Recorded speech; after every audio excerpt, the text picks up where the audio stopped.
Hey, in this video, we're going to attempt to answer a question as old as time itself. The domino joiner.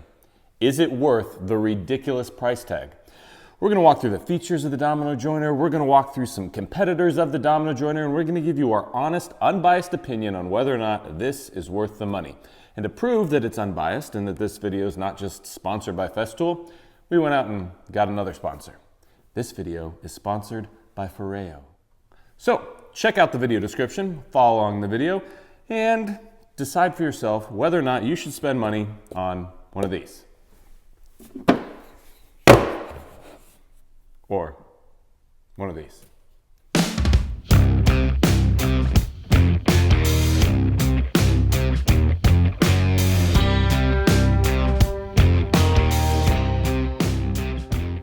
So for those of you that don't know, which is probably not many of you, but we're going to do this anyways, what the heck is a domino joiner? Well, a domino joiner is, just as the name suggests, a joining machine. It basically replaces the need to do hand-cut mortise and tenon joints, and it has a bunch of different other various applications that we're going to walk through. But here's the basic machine. It comes in two different sizes. It comes in the 700, which is this big boy, and it comes in the 500, which is this one over here. We're going to talk about the pros and the cons of both sizes and what you can and can't do with each one. Now, the way the domino joiner works is pretty simple. At its heart, it essentially is a drill. It's got this drill bit right here. It comes in various sizes and lengths, but unlike a normal drill bit that just drills a singular hole, this drill bit goes in and it also goes back and forth at the same time, which creates not a circular hole, but a slotted, more oval-shaped hole. Once you create this hole or mortise, then you can insert a tenon like this, or a domino, hence the name the domino joiner. These also come in various sizes and shapes. Now, the machine has some other cool features as well. On the side of the machine here, you can change the depth that you want it to plunge. It goes from 15 millimeters all the way up to 70 millimeters. And for those of you that don't deal in metric, 70 millimeters is roughly 2 3/4 of an inch, which means that you can go into a piece 2 3/4 of an inch on each side, meaning that you can insert a domino that's over 5 inches long. So you can give a lot of strength to a piece. You can also change whether you want a tight-fitting tenon or a loose-fitting tenon. And I'll walk through some of the reasons you might want a tight or loose-fitting tenon in your various projects here in just a second.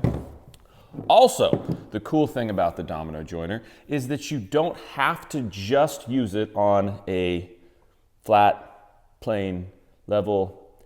My point is, you can adjust the fence here so you can change the angle at which you're creating your mortise. This works really good if you want to set it at, let's say, 45 degrees, because you're doing two pieces that come together at a miter, and you want to put some strength in that miter joint in the form of a domino.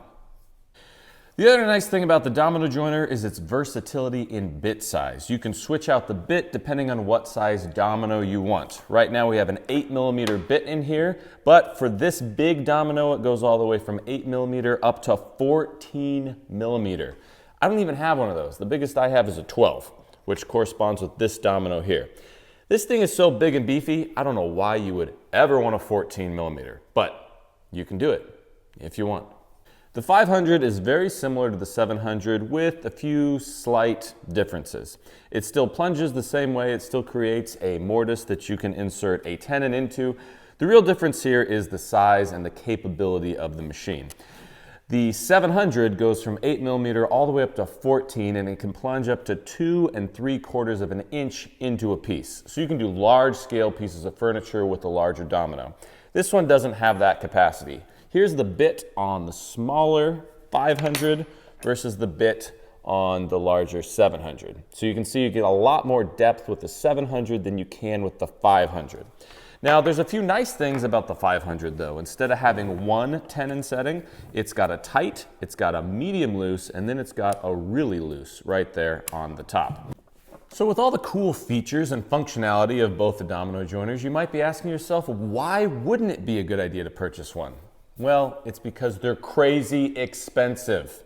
For the big one, you're looking at $1,600. That's a lot of money. Yeah, that's a lot of money. For the small one, you're looking at just over $1,000. So that's the reason that a lot of people, especially hobbyist woodworkers or DIYers, look at this and they think, never gonna happen, it's not worth it. So then you have to ask yourself the question, is there a comparable product on the market, maybe an off-brand that does the exact same thing for a lot cheaper that still allows you all the functionality and the cool features, but you're not gonna break the bank and your husband or wife's not gonna be yelling at you for spending their hard-earned money. Now, when it comes to competitors of the domino joiner, there are actually quite a few, but I'm gonna just narrow that list down to the top ones that you've either heard of or I think are applicable to actually being comparable to the machine. Now, when you think of joining machines, the first one and probably the most common one you've heard of is a biscuit joiner. Now, a biscuit joiner actually looks very similar to a domino joiner at face value.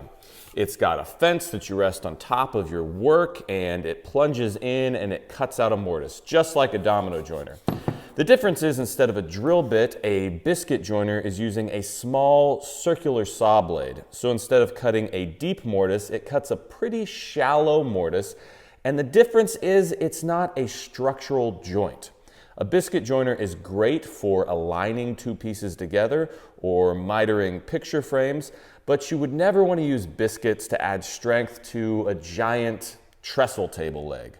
So it works great for aligning things, but it's not going to give a ton of strength. So I just don't think it's a trade-off for the domino joiner. Another tool that might look comparable on the surface to the domino joiner is the lamello. Now you might not have heard of this one because it's a little bit more of a specialty tool. It works very similar to a biscuit joiner. It cuts a slot instead of a true deep mortise. But again, this is not a structural joiner. The lamello is really replacing the need to clamp two joints together. So if you're doing a long miter, it works really good because sometimes it's hard to clamp up miters and you can insert these clips and when you push the two pieces together, it clips together until the glue dries. But it's not adding any strength to the actual joint. If you don't believe me, go look at our joint test. We tested the lamello against the dominoes and it failed miserably. One tool that in my opinion is the closest thing to what the domino joiner has to offer as far as ease of use and the strength that it adds to a joint is the Triton doweling joiner. You might not have heard of this one either, but you can actually get it at rockler.com. And the nice thing about the Triton is it's under $300, which is pretty hard to beat. The difference is instead of doing one slotted mortise, it essentially has two drill bits and gives you two dowel holes. It works the same way as the domino joiner with the fence and the plate on the top and the reference marks and all of that. It just is giving two dowels instead of one single domino. And it's under $300. So what's the downside? Why isn't everybody using the Triton doweling joiner instead of a domino joiner?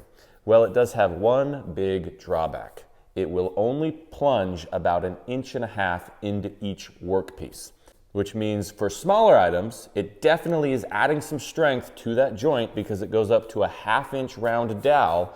But for larger pieces, table bases, beds, outdoor furniture, whatever, 1.5 inches is probably not enough to add strength to larger joints with big bulky pieces of wood, where the big domino joiner will go almost 3 inches into each side.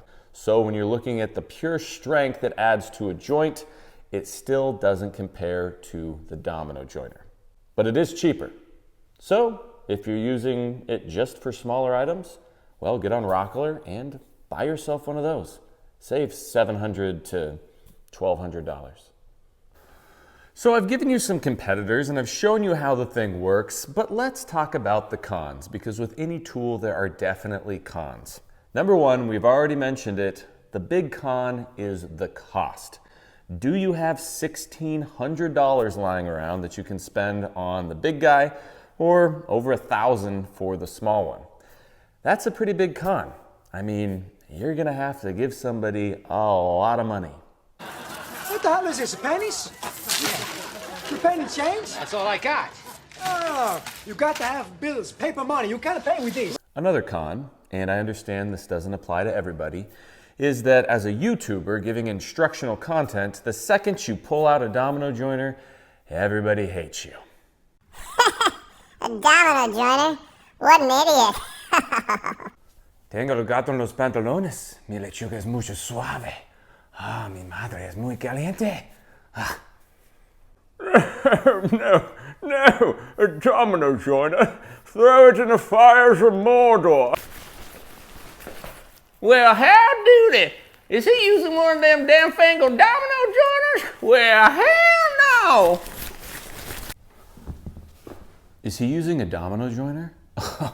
I hope his family dies.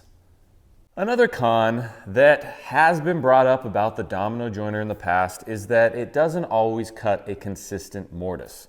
Now, this is typically happening when you're not holding both hands onto the machine to stabilize it, and it tends to twist a little bit.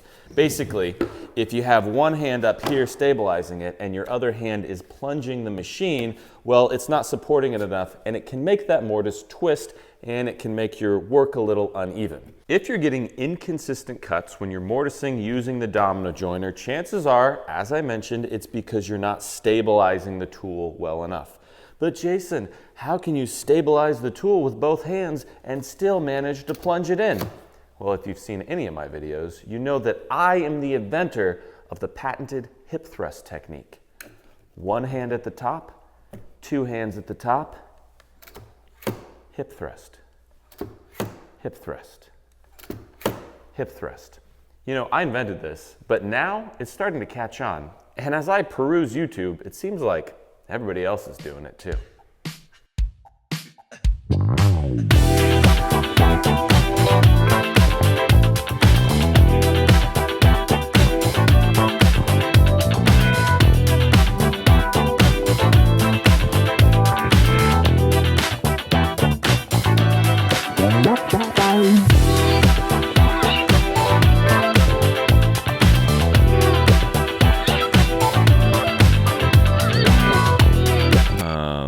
Hey, Keith, that's not a domino joiner. Yeah, but this is Swiss made, not German. So it comes with the best chocolate in the world attached right to the side of it.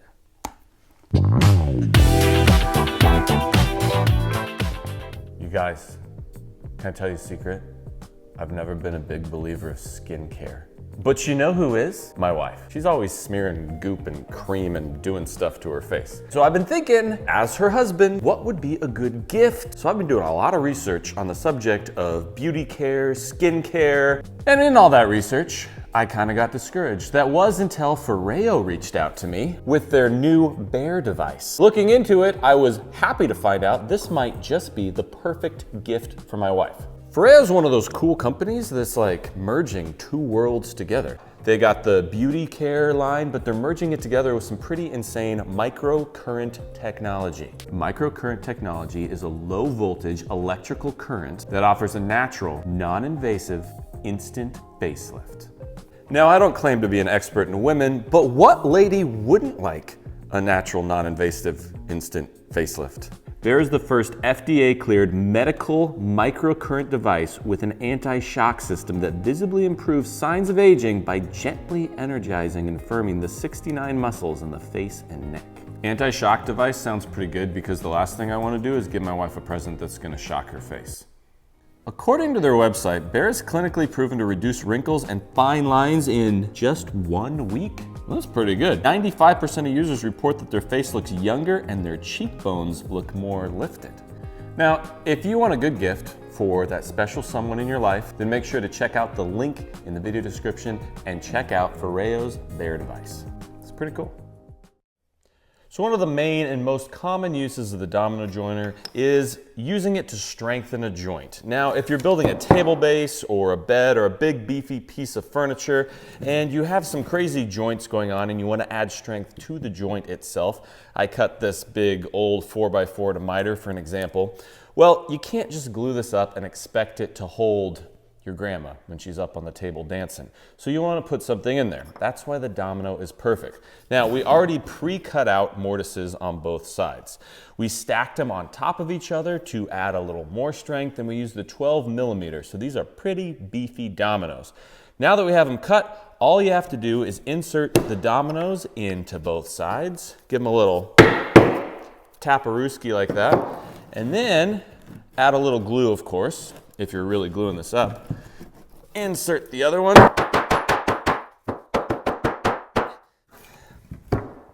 Whew. And once glue's added, you get this all clamped and it dries, that joint is going to be incredibly strong. So the domino joiner works wonders when you're trying to strengthen a joint. Another great use for the domino joiner is when you have to glue up a miter. Now, I know the example I just showed you technically was a miter, but I'm talking about miters if you were going to do a waterfall edge on a piece of furniture. Now, the reason this can be tricky is when you get clamps on here, sometimes that joint wants to slide, and getting it perfectly lined up can be a nightmare. But if you throw a few dominoes in there, it'll keep it from sliding around. So I've already pre-mortised these out. I used 6 millimeter dominoes. And when I cut these, I used the variable slot size feature of the domino joiner, because when you're gluing up that miter, sometimes you want to be able to slide it a little bit to make sure everything's lined up. Now, when you change the slot size on the domino, it doesn't change the thickness of the slot, it just changes the width of the slot. So on one side, we did a nice tight slot, and on the other side, we made it a little bit wider. That way, it's not going to be too loose, but we'll still have the ability to move it a little bit. So, now that I have these pre-cut, you can just tap the dominoes right in there. And then you can insert them into the other side. Again, you're going to want to use glue. Now, you can see here, that's lined up pretty perfect. But if we raise this up, we can tap it over an 1/8 inch that way or over an 1/8 inch that way. This allows us to be able to kind of move this around. If our slots weren't cut exactly perfect, we still have the ability to fix it, which is nice. And when you get clamps on, it cannot shift front or back. So you're gonna get a nice, tight miter joint. And with those dominoes in there, it's gonna add a little bit of strength to that joint as well. Another question you might have when it comes to miters is how do we draw our lines for referencing? Because sometimes it's a little hard to make sure that you get lines that meet up perfectly, because when you lay out your pieces on the table, well, there's a gap there. Depending on the width of your board, sometimes you don't even have to draw lines, because the domino joiner has another really cool feature, and that's these tabs on the front of it right here. These tabs basically allow you to lock the domino joiner on any edge, and you're always going to get a consistent mortise distance from that edge. So we didn't mark this, we just locked those tabs on this edge, drilled this mortise, locked the other one on this edge, drilled this mortise, and then did the same thing to our other board. We know all of our mortises are in the exact same place, and we didn't have to draw a single line. This is available both on the 500 and the 700. The 700's a little bit different because the tabs aren't always sticking out. But if you push this button on the side, that pops out 3 tabs, so you have 3 different distances. You can just insert them back in and they click to lock, and so you can choose the distance you want to come in from the edge. So it gives you a little bit more variability on where you want to put that mortise. Another great application of the domino joiner is installing shelves within the internal carcass of a cabinet. And this is one that a lot of people don't even realize you can use the domino joiner for, and it's actually pretty darn simple. Basically, all you have to do is take the side wall of your cabinet. Let's say that this would be the side of your cabinet, and you want to have shelves coming off of it at this angle. You're going to draw a simple line across your plywood exactly where you want the top of your shelf to be. Then you're going to take your shelf, you're going to line it up perfectly on that line so that if it was a hinge, it would fold up to be in the right position and fold down with the edge right on that line. Then you're going to clamp the piece securely down to your workbench so that it can't move around. Voila, it's clamped down. Now, because we know this is positioned kind of as that hinge where we want it to go, we're going to take our domino joiner. Now for this, because it's so skinny, we're going to use the tab feature that I showed you in the last application. You're just going to have the domino joiner flat on this surface, and you're going to use the tab to hook on the edge there, drill your mortise, use the tab, hook on the edge here, drill your mortise, and then you're going to rotate the domino joiner around and use this as your reference surface, the shelf, the tab, whoosh, down into there, the tab, down into here, and you know everything is perfectly lined up so that when you take your clamps off, you raise your shelf up, it's now hooked together with dominoes. If you don't believe me, just watch this musical montage.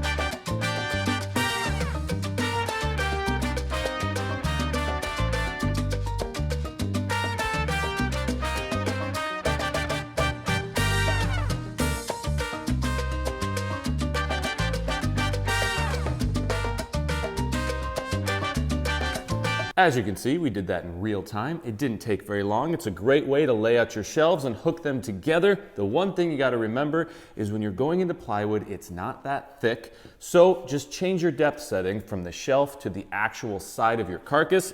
I used 6mm by 40s when I hooked these shelves together. So I went 28mm into my actual shelf, and then I changed it to 12 when I was mortising into my actual side of my carcass. But shelves with a domino, not that hard. One complaint when it comes to the domino joiner that I hear a lot is it's really hard to add a mortise in the center of a piece. Basically where you don't have a flat reference surface that you can rest the fence on and drill your mortise. But I'm going to show you a really easy way to add a mortise in the middle of anything you want, and it's not that hard. All you got to do is draw a couple of lines. Let's say you want to put a domino right there. Well, all you got to do is basically make a crosshair with that point in the center of your crosshair. So you just get a few rulers, you line it up, and now you have your crosshair. We know we want to put our domino right there in the middle, and this is how you do it. Now, the domino joiner comes pre-fitted with some reference marks that are very handy to know about. On the side right here, there's a tiny little notch. Now, that cuts your domino directly in half across the axis this way.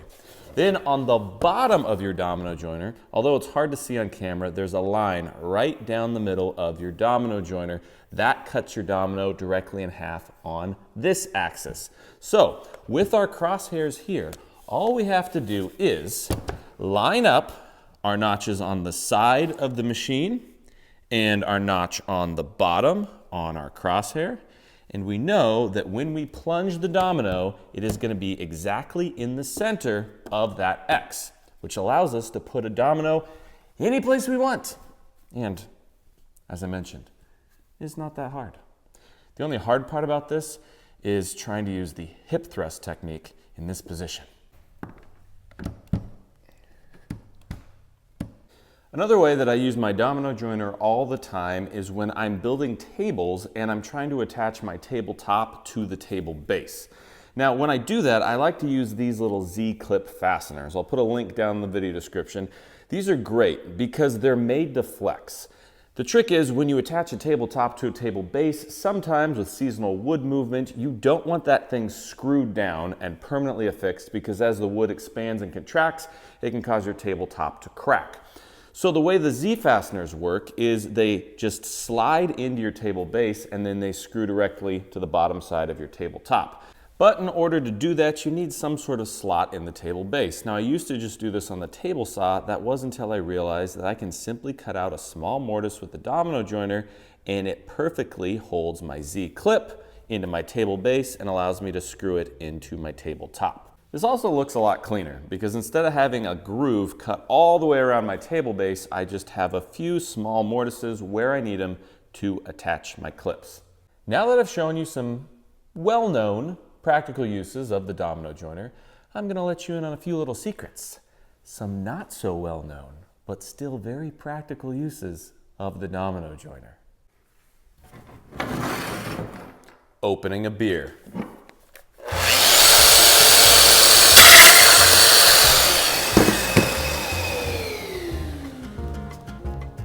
Planting the garden.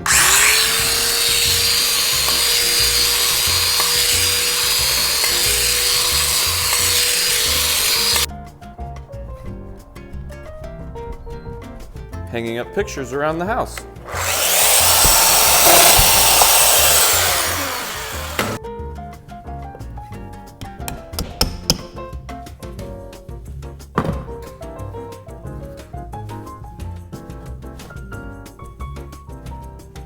That's me. A coat rack. And hat rack.